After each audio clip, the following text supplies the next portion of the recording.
चलिए दोस्तों, थोड़ा टेक्निकल इशू हो गया था। तो पतन का कारण क्या था कि भारतीय बाज़ार के जो संरक्षक थे, जो भारतीय बाज़ार की देखभाल करते थे कि भारतीय बाज़ार किस प्रकार ग्रोथ करेगा, और व्यापारों के द्वारा जो व्यापारी होते थे वो यहाँ के मालों को कारीगरों से खरीद के विदेश पहुँचाते थे, तो उनका पतन हो गया। उनका पतन कर लिया गया। कैसे पतन कर लिया गया? उनकी भूमि को हड़प लिया गया, उनसे संधि कर लिया गया। तो जब उनकी भूमि को हड़प लिया गया, उनसे संधि हो गया, तो फिर उनके पास भूमि कहाँ रहा? भूमि रहेगा तभी तो कोई कृषि होगी, और भूमि नहीं तो फिर व्यापारी क्या करेंगे? फिर यहाँ के कारीगर क्या करेंगे? तो ये उनका संरक्षण और व्यापारी का पतन था। ब्रिटिशों द्वारा भारतीय वस्तु की खरीदारी पे क्या कर दिया गया? जुर्माना लगाया गया। कैसे? अगर भारतीय वस्तु ब्रिटेन पहुंचती थी तो उस पर भारी भरकम जुर्माना लगाया जाता था। उन्हें रोकने के लिए टैक्स बढ़ा दिया जाता था, और अगर कोई अगर खरीद लेता था तो उसके ऊपर भी जुर्माना लगाया जाता था। औद्योगिक क्रांति के पश्चात भारत में कच्चे माल तथा उत्पादकों का एवं वस्तुओं का बाजार बन गया। कैसे बाजार बना? देखिए, समझिएगा। जब इंग्लैंड में औद्योगिक क्रांति हुई तो वहाँ पे क्या हुआ? बड़े बड़े उद्योग लग गए, और जब बड़े उद्योग लगे तो उनके लिए कच्चे माल की ज़रूरत थी। तो अब कच्चा माल कहाँ से आएगा? तो उन्होंने भारत के जो भूभाग को पहले से अपने अधीन किया हुआ था, तो यहाँ से उन्होंने क्या किया? कपास को यहाँ से लेकर के विदेश जाने लगे, और यहाँ के उद्योग का तो पतन हो ही रहा है, क्योंकि कपास यहाँ मिलेगा नहीं तो यहाँ के उद्योग क्या करेंगे? यहाँ कारीगर क्या करेंगे? भूखमरी तो आएगी। और वो कच्चा माल विदेश ले जाते थे और वहाँ कपड़ा बनाते थे, और उस कपड़े को पुनः वो भारतीय बाज़ार में ला करके बेचते थे। तो देखिए क्या हो रहा है कि यहाँ से वो फ्री में लेके जा रहे हैं। फ्री में कैसे लेके जा रहे हैं? क्योंकि जो भूमि उन्होंने कंट्रोल किया था, तो उस भूमि पे वो टैक्स लगा दे रहे हैं, और जो टैक्स से पैसा आ रहा है वो उससे कपास खरीद रहे हैं, और उस कपास को वो खरीद के ब्रिटेन ले जा रहे हैं। वहाँ से कच्चा माल से वहाँ सूती वस्त्र बन रहा है, और उस सूती वस्त्र को भारत लाया जा रहा है, और यहाँ पे ला करके महंगे दामों में बेचा जा रहा है। तो आपने देखा कि औद्योगिक क्रांति के पश्चात भारत में कच्चे माल का उत्पादक बन गया और वस्तु का बाजार बन गया। एक थी ददनी प्रथा। ददनी प्रथा क्या था कि कृषि से पूर्व ही टैक्स दे दिया जाता था, कि आप टैक्स नहीं, सॉरी, लोन दे दिया जाता था एक प्रकार से, कि आप लोन ले लीजिए, आप खेती कीजिए, और उससे उसको बॉन्ड भरवा लिया जाता था।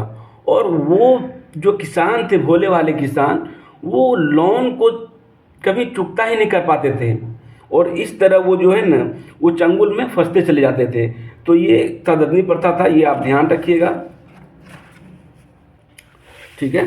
अब आइए हम देखते हैं रेलवे का विकास। देखिए, रेलवे का जो विकास जो ब्रिटिशों ने किया, वो हम लोगों के लिए नहीं किया था, वो उन्होंने अपनी सुविधा के लिए किया था, ठीक है। आखिर क्या सुविधा थी उनकी?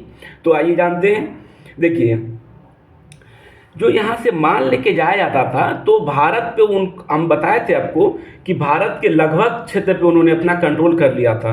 यहाँ तक कि मैसूर भी हम बताए थे। मैसूर तो दक्षिण भारत में, मैसूर हो गया आपका, मराठा था, ठीक है, बंगाल था। तो यहाँ से उन्हें माल लेकर के जलीय मार्ग से जाना पड़ता था।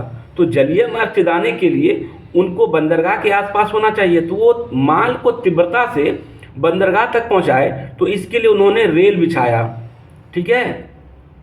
और दूसरा कारण, अगर कहीं विद्रोह हो जाए तो वो एक स्थान से दूसरे स्थान तक त्वरित कार्रवाई करते हुए क्या भेज सके?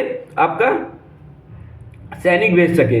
तो ये था रेल का विकास का मूल कारण। लेकिन उनका करना था, हम आप लोगों का विकास करना चाह रहे हैं, यहाँ इंफ्रास्ट्रक्चर डेवलपमेंट करना चाह रहे थे। देखिए, जब यह रेलवे बन रही थी, तो रेलवे का एक एक जो पार्ट्स थे वो विदेश से बन के आ रहे थे। उन्होंने यहाँ कोई फैक्ट्री नहीं लगाया।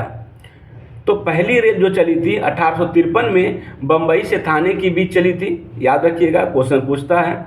सर्वाधिक निवेश, उन्होंने ब्रिटिशों को ये आश्वासन दिया कि आप पूंजी लगाइए रेल में, हम आपको मिनिमम 5% तक आपको लाभ देंगे, हानि हो कंपनी को या कुछ भी हो। और इससे उन्होंने बढ़ चढ़ के हिस्सा लिया और पूरा पैसा लगाया उन्होंने। एक एकवर्थ कमेटी है जिसकी सिफारिश पे रेल बजट को आम बजट से अलग कर दिया गया। हालांकि अब आम बजट और रेल बजट को फिर से साथ में ही ये किया गया है, ठीक है।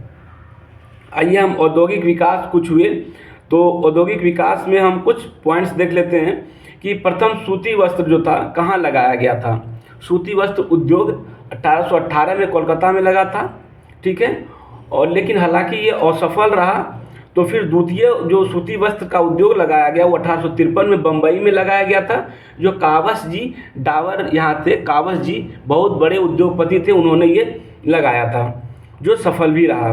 प्रथम जूट कारखाना 1855 में कोलकाता के रिसरा में लगाया गया था। ये क्वेश्चन कई बार पूछे गए हैं दोस्तों वनडे एग्जाम में, तो थोड़ा ध्यान रखिएगा, केयरफुल करके इसको पढ़ लीजिए एक बार।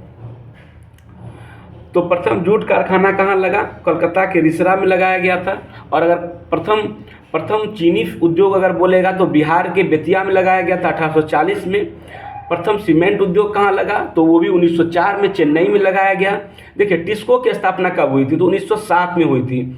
भारत का प्रथम बैंक जिसे विदेशी पूंजियों द्वारा बनाया गया था, तो बैंक ऑफ हिंदुस्तान। ये विदेशी पूंजी, अगर भारतीय पूंजी अगर बोलेगा तो बैंक ऑफ पंजाब हो जाएगा, ठीक है। विदेशी पूंजी के बोलेगा पहला बैंक कौन है? तो बैंक ऑफ हैदराबाद। और अगर भारतीय पूंजी अगर बोलेगा, अगर कुछ ना बोले तो समझिएगा भारतीय बैंक की बात कर रहा है, भारतीय पूंजी द्वारा बनी बैंक, तो वो पंजाब नेशनल बैंक था। तो देखिएगा कि एक बैंक था कि बैंक ऑफ कलकत्ता 1806 में बना, बैंक ऑफ बम्बई 1840 में बना और बैंक ऑफ मद्रास 1849 में बना। तीनों बैंकों को क्या किया गया? 1921 में तीनों बैंकों को 1921 में मर्ज करके इंपीरियल बैंक ऑफ इंडिया बना दिया गया। और उसी इंपीरियल बैंक ऑफ इंडिया को जुलाई 1955 में राष्ट्रीयकृत करके SBI state bank of India बना दिया गया, ठीक है। तो हम लोगों ने ब्रिटिशों द्वारा भारत में जो आर्थिक प्रभाव जो पड़े, तो हमने उसको अच्छे से समझ लिया। अब हम लोग नेक्स्ट वीडियो फिर देखते हैं, लाते हैं, ठीक है। आप लोग मन लगा के पढ़िए और सपोर्ट कीजिए दोस्तों, ठीक है। थैंक यू दोस्तों।